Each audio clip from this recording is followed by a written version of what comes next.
Bénis la RDC. Bénis ce mois de décembre. Bénis ce mois. Merci pour ton onction et ta présence. Au nom de Jésus, j'ai ainsi prié. Amen. Nous acclamons le Seigneur.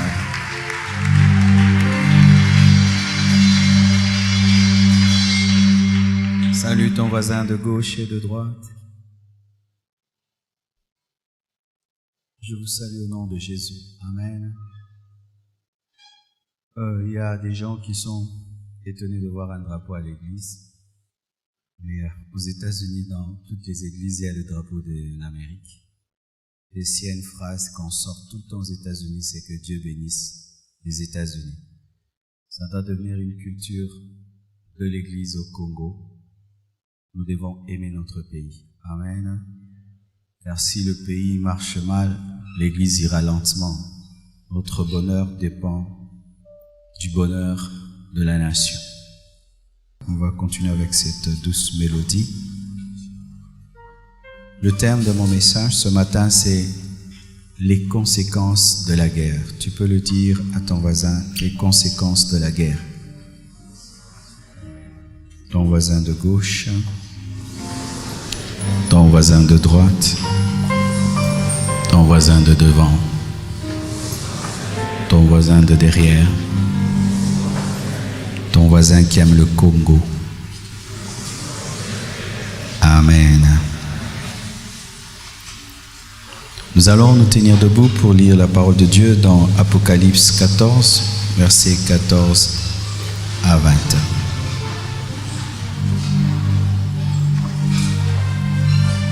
Apocalypse 14, versets 14 à 20. Je regardais et voici, il y avait une nuée blanche, et sur la nuée était assis quelqu'un qui ressemblait à un fils d'homme, ayant sur sa tête une couronne d'or et dans sa main une faucille tranchante. Et un autre ange sortit du temple criant d'une voix forte à celui qui était assis sur la nuée: lance ta faucille et moissonne, car l'heure de moissonner est venue, car la moisson de la terre est mûre. Et celui qui était assis sur la nuée jeta sa faucille sur la terre, et la terre fut moissonnée. Et un autre ange sortit du temple qui est dans le ciel, ayant lui aussi une faucille tranchante. Et un autre ange qui avait autorité sur le feu sortit de l'autel et s'adressa d'une voix forte à celui qui avait la faucille tranchante, disant: lance ta faucille tranchante et vendange les grappes de la vigne de la terre, car les raisins de la terre sont mûrs. Et l'ange jeta sa faucille sur la terre, et il vendangea la vigne de la terre, et jeta la vendange dans la grande cuve de la colère de Dieu. Et la cuve fut foulée hors de la ville, et du sang sortit de la cuve jusqu'aux morts des chevaux, sur une étendue de 1600 stades. Que Dieu bénisse sa parole. Asseyez-vous, s'il vous plaît.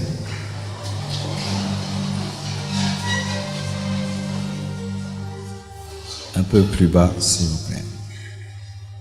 Les conséquences de la guerre.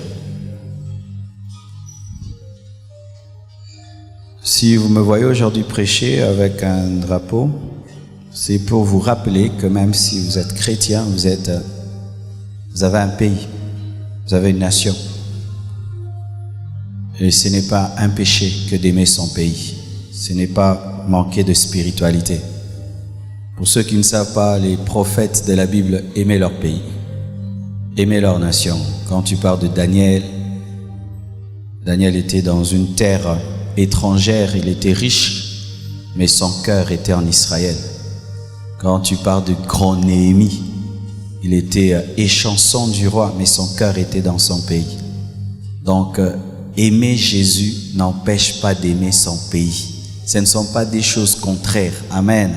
D'ailleurs, un bon chrétien est un bon citoyen. Amen. Un bon chrétien est un bon citoyen. En cette période importante de notre nation, nous ne devons pas faire la politique de l'autruche. Vous savez, l'autruche fait quoi? Quand l'autruche a peur, l'autruche creuse un trou et met sa tête dans le trou. Et quand tu mets ta tête dans le trou, tu ne vois plus rien. Tout ce qui se passe dehors, tu ne vois pas. Mais ce n'est pas parce que tu as ta tête dans un trou que ton corps est dans le trou. Alors des fois, nous faisons semblant d'ignorer ce qui arrive dans le pays et pensant que si tu ignores ce qui se passe, alors ça ne veut pas t'arriver. Archi faux.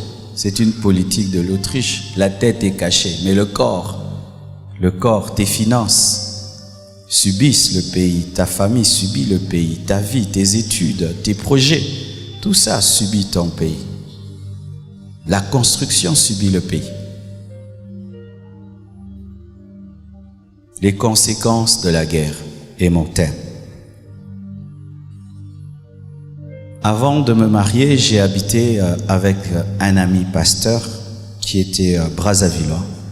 Il s'appelait Romuald. C'était un homme très jovial. Il pouvait te faire rire du matin au soir. Et un jour, il y a eu des troubles dans le pays. Et en bon quinois que nous étions, on a commencé à dire « Einda, kaka, Einda ». Parce que le quinois, il aime Einda. J'ai vu cet ami qui était très jovial, qui se moquait de tout, prendre un air sérieux, me regarder droit dans les yeux, me disant « Marcelo, ne cite jamais le mot guerre, parce que tu ne sais pas ce qu'est la guerre. Vous les quinois, je vous entends, vous aimez la guerre, qui est la guerre, qui est la guerre. Mais nous les Brazzavillois, nous avons connu la guerre. Nous avons vu nos amis prendre des armes et tuer des voisins. Alors vous ne savez pas ce qu'est la guerre. Ne parle plus de guerre. » J'avais remarqué cet ami. Des fois, s'il y a un grand bruit autour de la maison, il était paniqué. Je dis, qu'est-ce qui t'arrive? Il a dit, depuis la guerre, les bruits me rappellent les bombardements. Et une fois aussi, je me suis entretenu avec une femme qui venait de Kisangani. Elle m'a dit la même chose. Elle m'a dit, les Quinois, vous aimez la guerre parce que vous n'avez pas connu la guerre. Moi, j'ai quitté Kisangani jusqu'à Kinshasa à pied. Mes pieds avaient gonflé, mais je devais marcher. Vous pensez que la guerre, c'est comme un téléfilm. C'est ce que vous voyez à la télévision. Une nouvelle expérience à vivre aussi. Avoir des choses à se raconter, que dans tel quartier, il y avait ça. C'est ça pour vous la guerre, mais c'est pas ça. Il y a plus que cela. Mon ami me dira ce jour-là, priez que jamais la guerre ne vienne. C'est pourquoi aujourd'hui nous allons prier pour qu'il n'y ait jamais plus de guerre dans notre pays. La guerre sera toujours une mauvaise chose et le restera. Bien aimé, il y a des pays qui ont des grands problèmes. Aux États-Unis, il y a des grands problèmes. Vous voyez, quand tu regardes ce pays de loin, tu penses que tout est parfait. Quand tu y voyages, mais je vous assure, les États-Unis sont divisés à un niveau. Il y en a qui sont pour, il y en a qui sont contre. Mais c'est terrible. Mais jamais ils ne pensent à la guerre. Pourquoi? Ils ont fait la guerre. Il y a eu la guerre du Nord et du Sud. Les Américains se sont entretués à un niveau pas possible. Mais après, ils ont dit, plus jamais nous ne ferons cela. Plus jamais. Et lorsque tu vas à Brazzaville, tu vas voir un tank. Et puis ils ont écrit à côté du char de combat, plus jamais ça. Pourquoi? Ça a laissé des traces. Sachez, mes frères et sœurs, que la première guerre n'a pas eu lieu sur la terre. La première guerre a eu lieu dans le monde spirituel. C'est la guerre déclenchée par Lucifer. Lucifer était l'un des principaux généraux de Dieu et il a cherché à faire un coup d'État. Oui, un coup d'État politique. Il a voulu remplacer Dieu, il a voulu le trône de Dieu, la place de Dieu. Il a même influencé le 1/3 de l'armée de Dieu. et il fut précipité sur la terre. Lui qui s'appelait l'ange de lumière est devenu le prince de ténèbres. Lui qui s'appelait l'ange de lumière est devenu le diable Satan. Lui qui dirigeait l'adoration au ciel et l'esprit le plus chassé sur la terre, il a été déchu. Voici l'une des conséquences de la guerre, la déchéance. On recule. Lucifer est devenu le diable, il a reculé. Lucifer est devenu un esprit impur, il a reculé. Les anges qui l'ont suivi ont reculé, sont devenus des démons. Et sachez cela, la guerre amène la déchéance. La guerre transforme négativement. La guerre peut changer un voisin gentil en un meurtrier. La guerre peut changer un militaire paisible en un assassin. La guerre peut faire reculer un pays développé et il devient un pays sous-développé. La guerre amène la déchéance. N'aimez pas la guerre, ne citez pas ce nom. Et la Bible nous parle d'une autre guerre fratricide entre deux frères, provoquée par la jalousie, parce que la jalousie aussi déclenche des guerres. La jalousie entre les nations déclenche les guerres. Pourquoi ils ont beaucoup et pas nous? Ça amène aussi des guerres. Et Caïn fait une prière qui n'est pas exaucée. Abel fait une autre prière qui est exaucée. Et cela déclenche une jalousie. Caïn décide de tuer Abel et tue Abel. Et cette guerre engendre un meurtrier, engendre un homme maudit. Tous les militaires qui tuent dans la guerre des innocents sont maudits. C'est pourquoi à l'étranger, il y a des hôpitaux pour les soldats. Parce qu'il y a des militaires qui reviennent de la guerre fou d'avoir tué des innocents. Et aujourd'hui, avec le développement de la technologie, la guerre ressemble à un jeu Nintendo. Ça se passe sur écran. Tu appuies un bouton et il y a une bombe qui quitte quelque part et qui tombe ailleurs et tu vois seulement de la fumée alors qu'il y a toute une famille qui est rasée. Et il y a des militaires qui reviennent des guerres traumatisés d'avoir tué, d'avoir fait du mal. La guerre amène la malédiction sur des générations et des générations.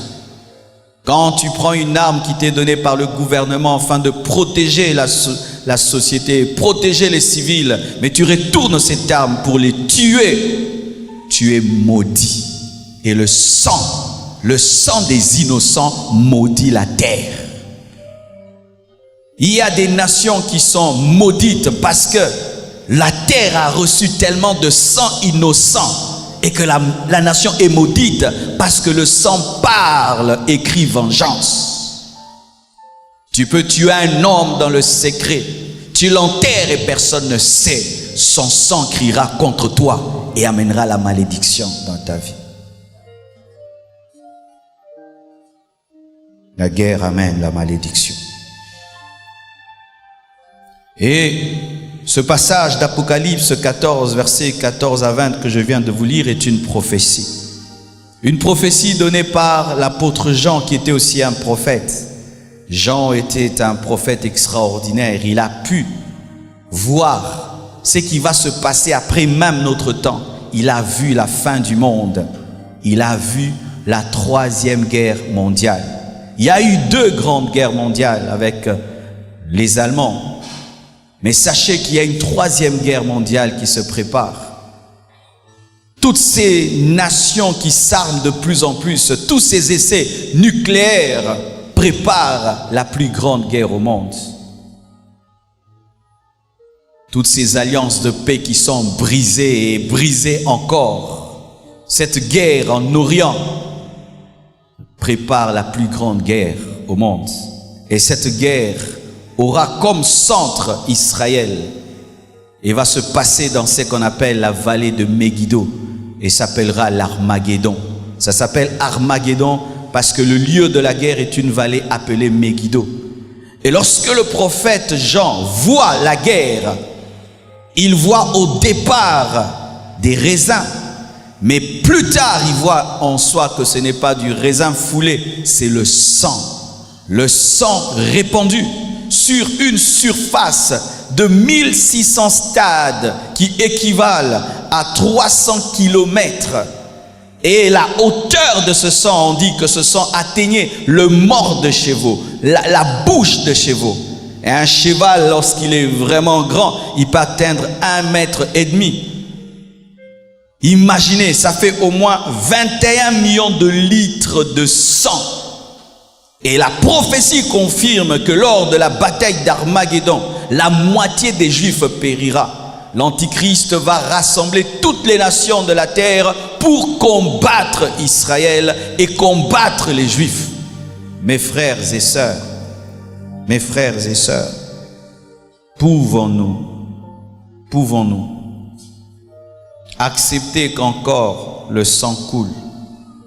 Parce que le sang a toujours été le premier résultat de toute guerre, grande ou petite. La guerre entre Caïn et Abel a engendré le sang. La troisième guerre mondiale engendrera le sang. Et toutes les petites guerres engendrent toujours le sang. Le sang est toujours au rendez-vous lorsqu'il y a une guerre. Même quand Christ est venu sur cette terre pour délivrer l'homme, il fallait que son sang coule. Mais cela était utile. C'était pour le salut de l'humanité. Mais pour notre part, le sang risque de couler pour des intérêts égoïstes, pour que des multinationales puissent se mettre de l'argent en poche pour l'or, le diamant, l'argent, le pouvoir, le pétrole, le coltan, le renforcement des pactes avec le diable, car certains sont dans l'occultisme et profitent de la guerre pour faire des sacrifices humains, la jalousie des nations, la guerre pour de telles choses, le sang de nos enfants, de nos parents, de nos frères et sœurs, couler pour de telles choses. Savez-vous que dans les nations organisées, le peuple se lève contre même le gouvernement pour dire « Arrêtez d'envoyer nos enfants à la guerre. Nous sommes fatigués que nos enfants puissent aller dans tel et tel pays déclencher des guerres pour que vous puissiez vous enrichir. » Il y a des hommes qui se lèvent pour cela. Pourquoi verser le sang de son frère pour l'argent? Pourquoi verser le sang? Pourquoi mon enfant deviendra-t-il militaire pour aller tuer, pour que toi tu aies de l'argent? Et il y a aux États-Unis des gens qui militent contre des guerres. Et il suffit seulement qu'un Américain meure à la guerre, il faut voir comment ça crée des problèmes. Pourquoi? Ils respectent le sang. Mais nous, le sang du Congolais n'est pas différent du sang d'un chat. Même nous-mêmes, nous nous moquons de la mort des gens. Une fois, je me promène en ville et je vois ces jeunes qui ont des motos Wewa tamponnées. Je crois 4 motos qui se sont rencontrées. Je ne sais pas comment ça s'est fait ça. Et ils étaient par terre blessés. Les gens rigolaient. Les gens rigolaient de voir des gens blessés. Ça fait rire de voir quelqu'un tomber d'une moto et blessé. Ça nous fait rire quand on voit le sang. Et si déjà le Congolais ne peut respecter le sang du Congolais, vous voulez que d'autres nations respectent notre sang? Si ça nous fait rire quand nous allons dans les deuils, si ça nous fait rire d'aller dans des deuils et des deuils et des deuils, causés, parlant, papotant dans les deuils, de sorte même que nous oublions le cadavre. Vous voulez que les nations étrangères nous respectent alors que nous ne respectons pas nos propres vies, nos propres frères. Un Congolais peut tomber là maintenant, personne ne va penser l'amener à l'hôpital. Combien de cas dans cette église nous traitons? Des parents, l'enfant est malade et ils ne veulent même pas sortir de l'argent pour que l'enfant soit opéré. Ils disent, tu pries à la compassion, que la compassion prenne soin de toi. Et nous payons comme ça. Des parents pareils. Et quand un tel homme devient militaire, il va vous tuer comme des insectes.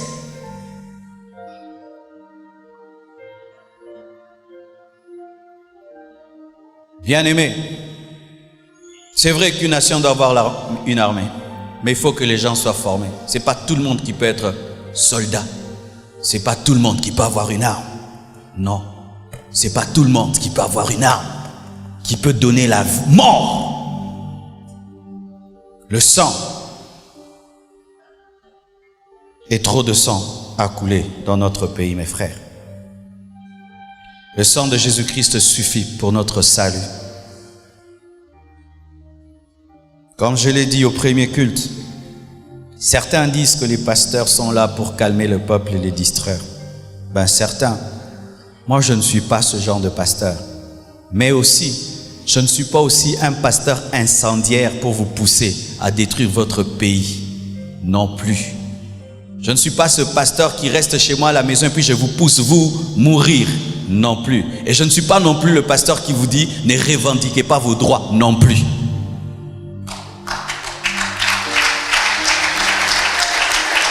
Quelle est ma position? Ma position, la voici. Je suis pour la revendication, mais pacifique. Et je suis contre la guerre. Je suis pour qu'un homme puisse dire, mais telle autorité a pris ma maison, c'est ma maison. Mais oui, c'est ton droit. Si c'est ta maison, tu as le droit. Si je ne te prêche pas ça, je suis un pasteur menteur. Oui, si tu dis qu'on me paye $50, mais le SMIG c'est $100, il faut ajouter mon salaire. C'est ton droit, il n'y a pas de péché à cela. Mais quand tu réclames ton SMIG et tu casses les maisons des gens, tu insultes les gens, tu détruis le stade, tu détruis la route, là non. Quand tu revendiques et tu prends des armes et tu commences à tuer les gens parce que tu as une revendication, là non, parce que la vie humaine est plus élevée que tes droits. Revendiquez, mais dans la paix. Ne détruisez pas, n'insultez pas. Mes frères et sœurs, j'aimerais vous parler de l'envers du décor. Des choses qui se passent au-delà de ce que nous voyons. Des choses dont on parle rarement lorsqu'il s'agit de guerre. Vous voyez, quand vous regardez ce mur, il est beau, n'est-ce pas? Quand vous voyez ces écrans, c'est très beau. Ils sont beaux. Mais vous savez que pour que ce soit beau devant, derrière là-bas, il y a des fils et des fils et des fils. L'envers du décor. Quand il y a une guerre et vous entendez, nous avons gagné la guerre. Oui, on vous montre des militaires dans des camions, on a gagné. Mais les dessous, qu'est-ce qui se passe? Et malheureusement, c'est le peuple qui paye le grand prix. Les gens qui profitent de ces victoires ne payent pas des grands prix. Mais c'est le peuple qui n'a rien à voir même dedans, qui paye le lourd tribut.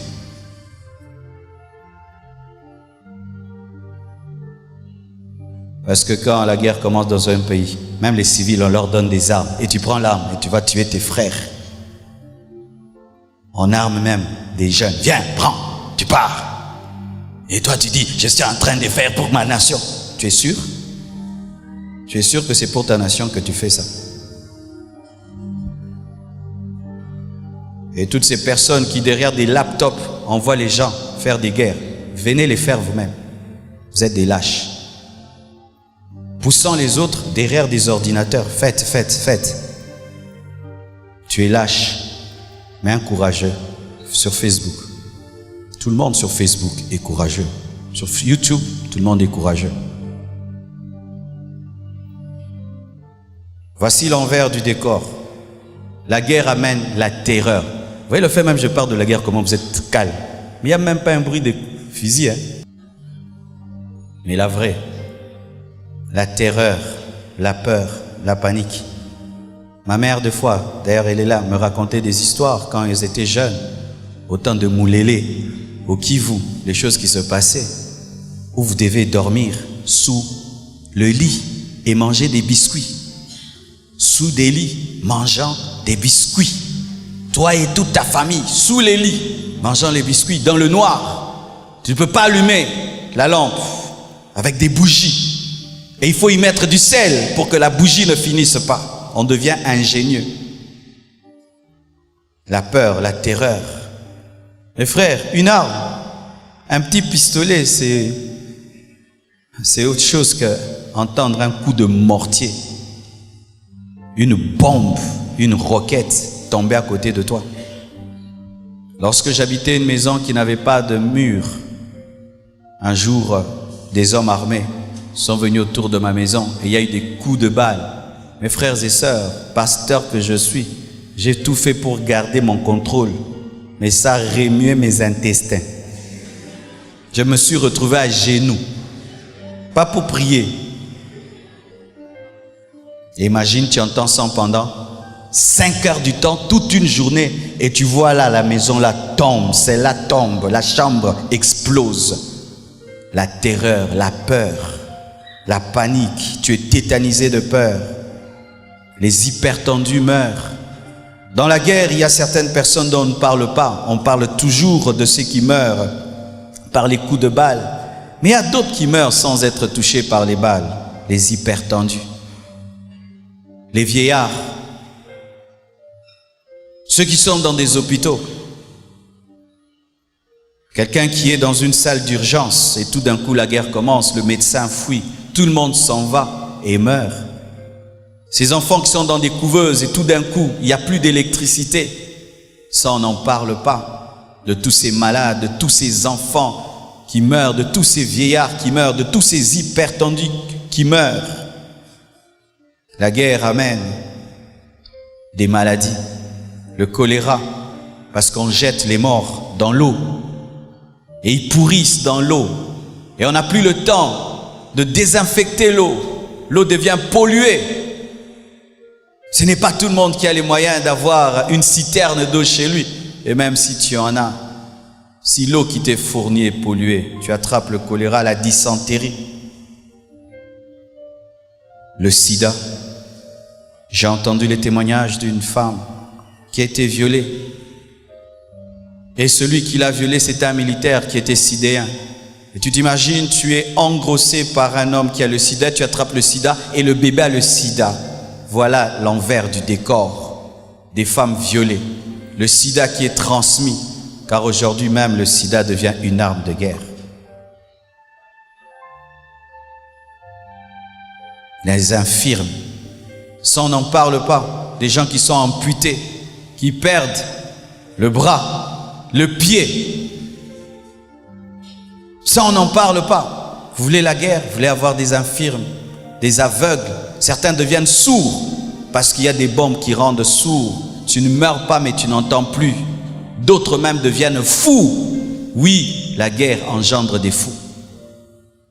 Des militaires qui deviennent fous, des civils qui deviennent fous.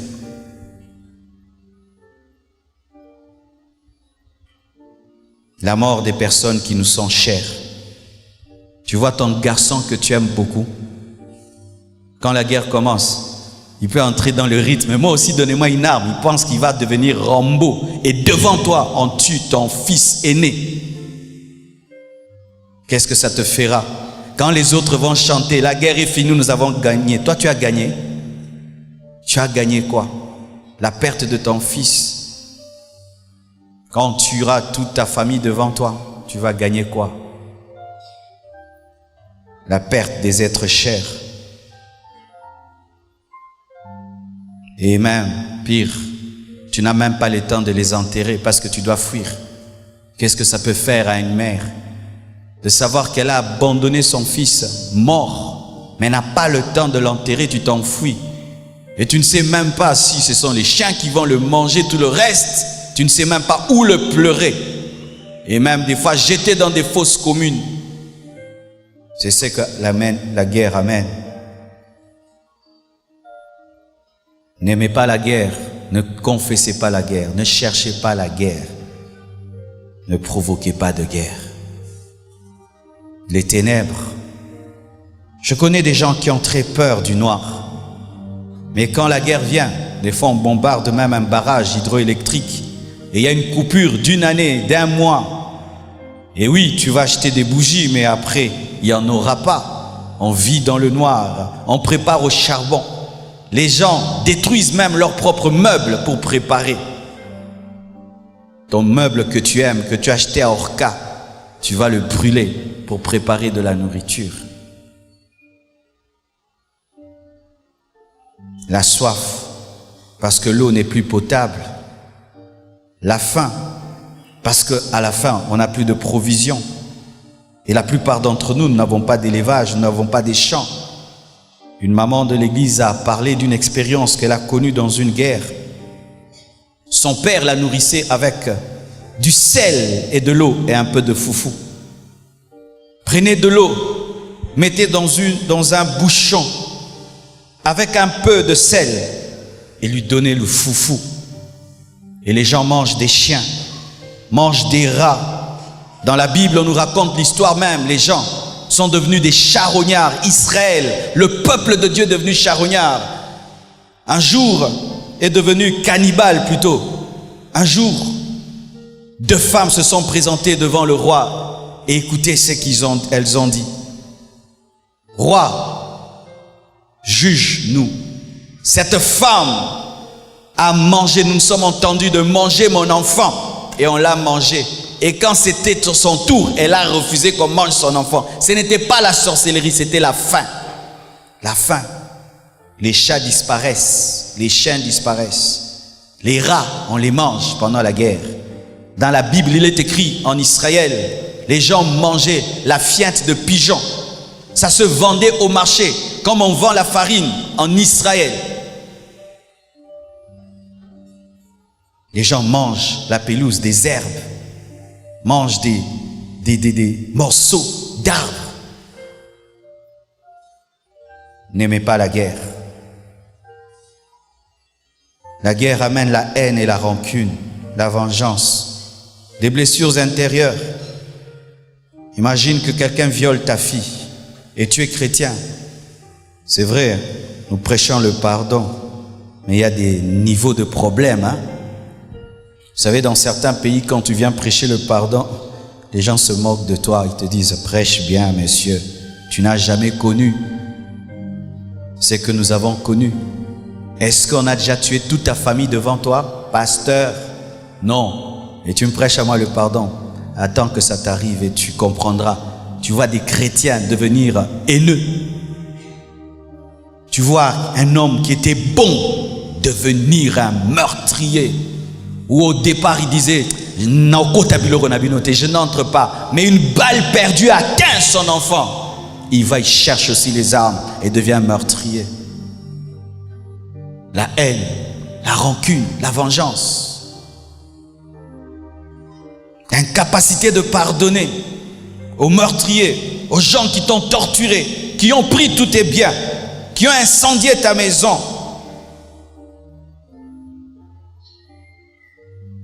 Des morts effroyables, des morts par le feu, où tu brûles dans une maison, où une bombe tombe sur toi et tu es déchiqueté, tu disparais.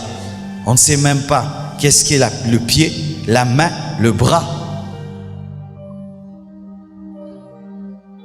Et ce qui est pire, certains sont tués même par les membres de leur famille. On m'a raconté l'histoire d'une mère qui dans une guerre avait fui avec ses enfants. Mais le plus petit commençait à pleurer et cela attirait les assaillants. Les assaillants. Et vous savez ce que cette femme a fait? Elle a tué son enfant. Elle a étouffé son enfant pour épargner les autres enfants. Cette femme, en le faisant, c'est vrai, c'est humainement on peut dire c'est logique. Vaut mieux qu'un enfant meure pour que d'autres soient sauvés. Mais après avoir posé un tel acte, qu'est-ce qu'elle est devenue? Elle est vide. C'est fini. C'est tout. Qu'est-ce qu'elle est devenue?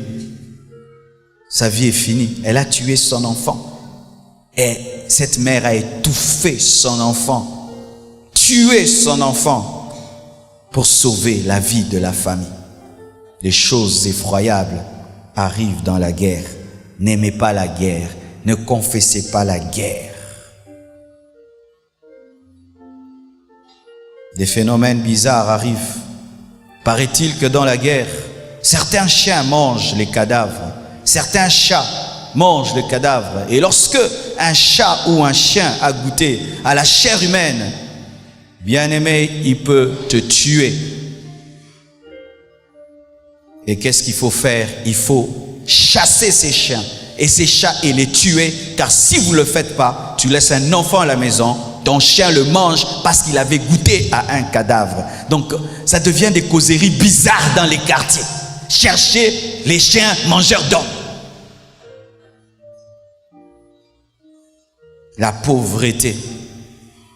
Mes frères, la pauvreté.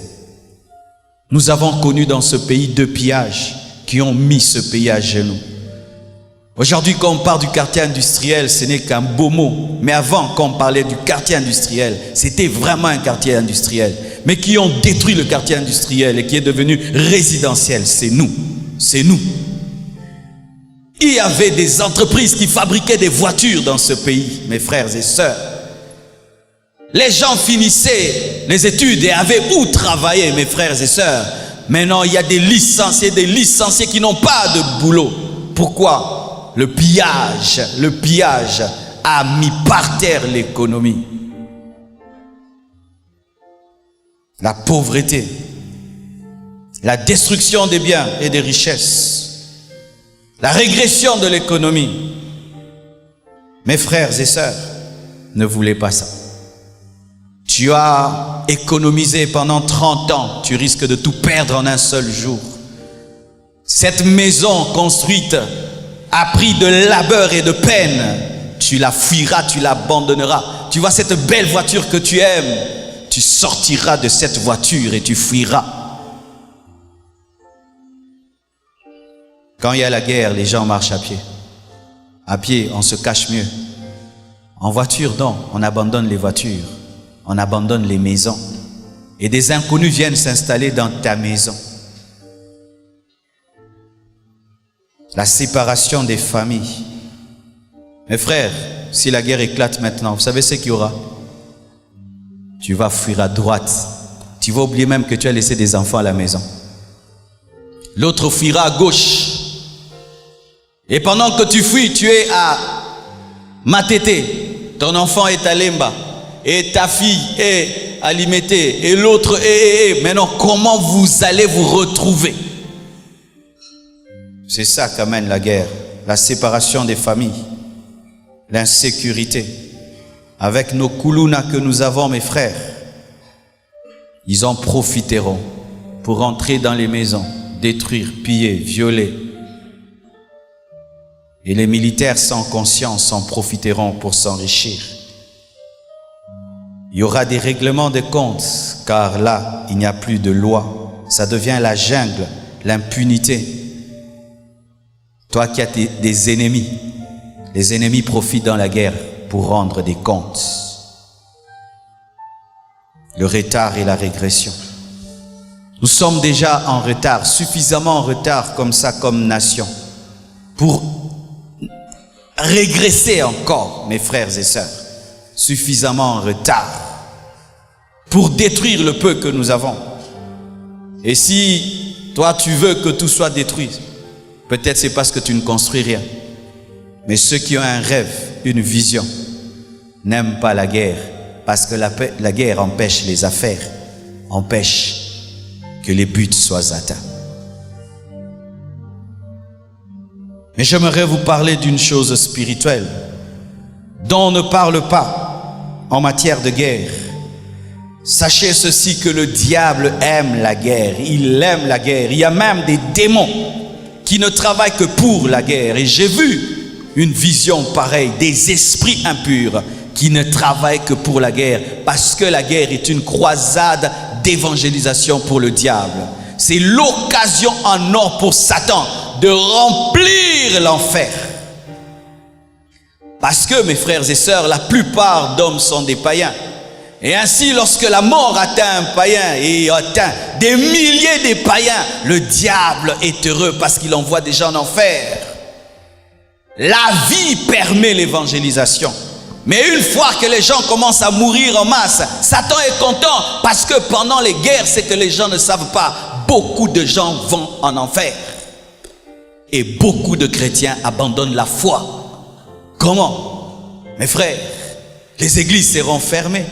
Qui viendra te prêcher? Il y a certains, si tu fais seulement 2 semaines sans venir à l'église, tu perds la foi. Et là, 1 année sans église. Qui viendra te prêcher? Moi, je ne viendrai pas. Je ne viendrai pas à l'église. Je vais prier à la maison.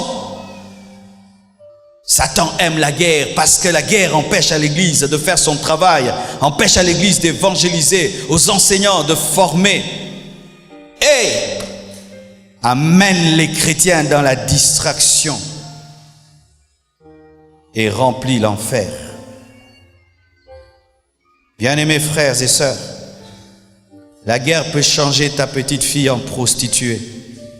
Elle a tellement faim qu'elle décide de se prostituer pendant la guerre. Car ça, souvent, on n'en parle pas. La guerre amène la prostitution. La guerre, tellement qu'on a faim, peut changer ta fille bien éduquée en prostituée. Vous qui n'aimez pas le sport, la guerre vous fera faire du sport. Tu marcheras à pied au point où tes pieds gonfleront, se blesseront. Tu sauteras des murs que tu n'as jamais imaginés. Tu battras ton record en matière de sprint.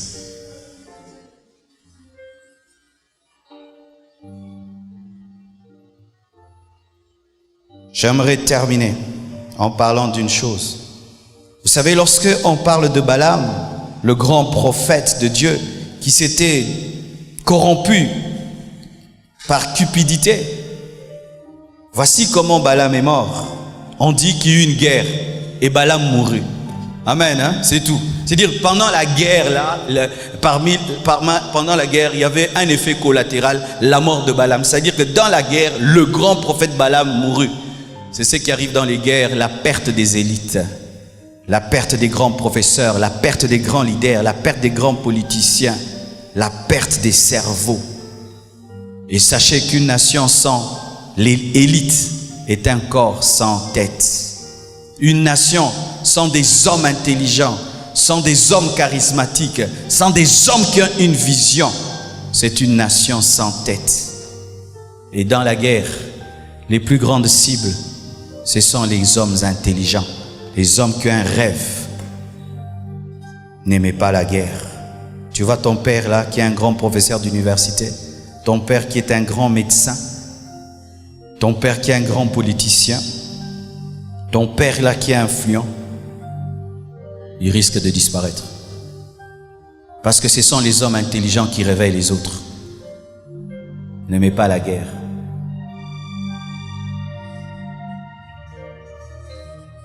Une autre conséquence de la guerre, c'est l'asservissement à une autre nation étrangère. Lorsqu'il s'agit pas d'une guerre civile, mais lorsqu'une nation attaque une autre, celle qui gagne a servi l'autre et vous devenez esclave dans votre propre nation.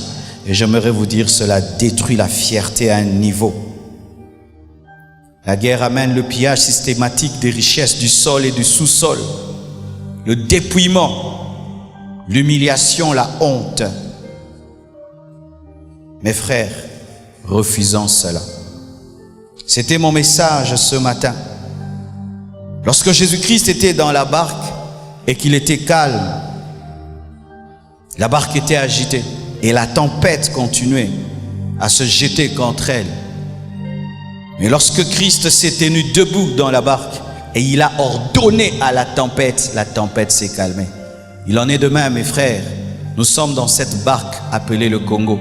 Et si nous faisons semblant de ne pas voir la tempête va continuer à souffler. Elle pourra même renverser la barque. Mais si, étant des chrétiens, nous sortons de la distraction de parler politique, sans prier, et nous prenons la décision d'ordonner à ces esprits de parler, de bénir notre nation, la tempête va se calmer. Car si la présence de Joseph dans la maison de Potiphar a béni la maison de cet Égyptien, je crois que la présence de l'Église dans cette nation bénira la RDC. Je crois de tout mon cœur, mon frère, que nous sommes plus que l'ambassade des États-Unis. Nous sommes l'ambassade de Dieu. Et Dieu sait que ses enfants sont dans ce pays. Et Dieu bénira cette nation. Que Dieu bénisse le Congo. Que Dieu élève le Congo. Que Dieu guérisse le Congo. Que Dieu protège le Congo. J'aime le Congo. Je suis congolais et je suis fier d'être congolais. Alléluia. Au lieu de critiquer, au lieu d'insulter, utilisez votre plus grande arme, la prière. Mettez-vous à genoux et dites: pour l'amour de Sion, pour l'amour de la RDC, je ne me tairai pas jusqu'à ce que je verrai son salut, sa restauration se manifester comme l'aurore. Père Dieu de gloire, je ne suis pas dans ce pays au hasard. Je n'ai pas voté pour devenir congolais, mais c'est toi qui m'as imposé cette nationalité. Et je crois qu'étant le sel de la terre, la lumière de la terre, je peux influencer cette nation positivement, parce que le spirituel est élevé au-dessus de la politique, au-dessus de l'économie, au-dessus du social. Et j'entre dans la dimension spirituelle et je paralyse les puissances de guerre, de mort, et je proclame la paix, je proclame le changement, je proclame la transformation, je proclame le développement, je proclame l'harmonie, je proclame l'unité au nom de Jésus. Cela peut arriver, mes frères, si nous sortons de la distraction et nous commençons à prier pour le Congo. C'est malheureux, les païens maudissent le Congo et les chrétiens aussi maudissent le Congo. C'est malheureux, les païens n'attendent rien de bon au Congo. Les chrétiens aussi n'attendent rien de bon au Congo. C'est normal que les païens puissent parler tout le temps politique et n'attendre que des mauvaises choses parce qu'ils n'ont pas de pouvoir spirituel. Mais nous sommes l'Église. Nous avons la capacité de changer les choses. Nous prions le Dieu de Daniel, nous prions le Dieu de Jérémie, nous prions le Dieu de Moïse, nous prions le Dieu de David. Que tu sois du centre, que tu sois de la gauche, que tu sois opposant, majorité, société civile, la guerre ne profite à personne. C'est pourquoi, mes frères, prions le Seigneur pour notre chère nation. Et même si tu n'es pas congolais, tu es au Congo et ce qui nous touche te touchera aussi. Prions.